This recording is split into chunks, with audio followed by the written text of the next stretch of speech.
فاسقون.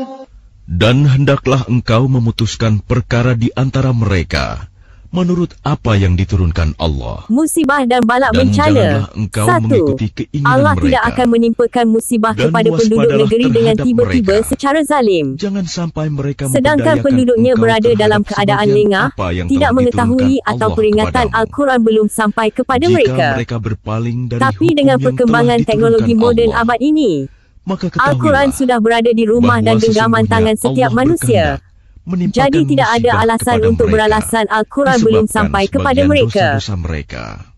2. Dan sungguh, Apabila peringatan telah sampai kebanyakan kepada manusia mereka, adalah tapi mereka orang-orang terus yang menyombongkan fasik. diri dengan ayat-ayatnya, maka Allah akan memberikan tanda-tanda akan diturunkan azabnya. Atau mereka akan dibinasakan secara beransur-ansur. Atau negara dan negerinya akan dikurangi dari tepi-tepinya sehingga menjadi bercerai-berai dan hancur. Apakah hukum jahiliyah yang mereka kehendaki? 3.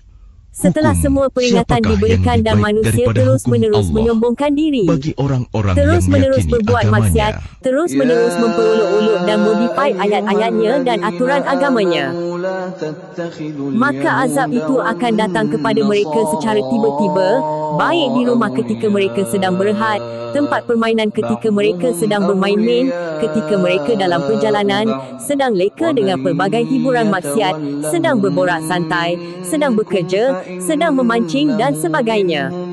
4. Apabila telah jelas melihat perangai manusia hari ini yang lebih cenderung Wahai mencari orang-orang keseronokan yang dunia, beriman, mencari agama dengan janganlah caranya kamu sendiri, menjadikan orang disebutkan dengan Yahudi dan pelbagai Nasrani urusan sosial yang sebagai tidak penting dengan dirinya dan agamanya, dan setiamu. mereka mengabaikan semua Mereka peringatan yang satu telah sama lain diperingatkan saling oleh Allah melindungi. melalui ayat-ayatnya. Barang siapa di antara Maka kamu sudah yang boleh menjadikan diramal mereka akan teman turun setia, azabnya dari setiap penjuru maka baik yang sesungguhnya sudah dia diramal termasuk atau datangnya golongan secara mereka. tiba-tiba tanpa mereka Sungguh, ketahui masa bila Allah tidak datangnya. memberi petunjuk kepada Bahkan tidak orang-orang yang ditunjukkan zalim. dengan sebarang tanda-tanda melalui perubahan alam atau teknologi yang manusia bangunkan untuk mengesan bencana.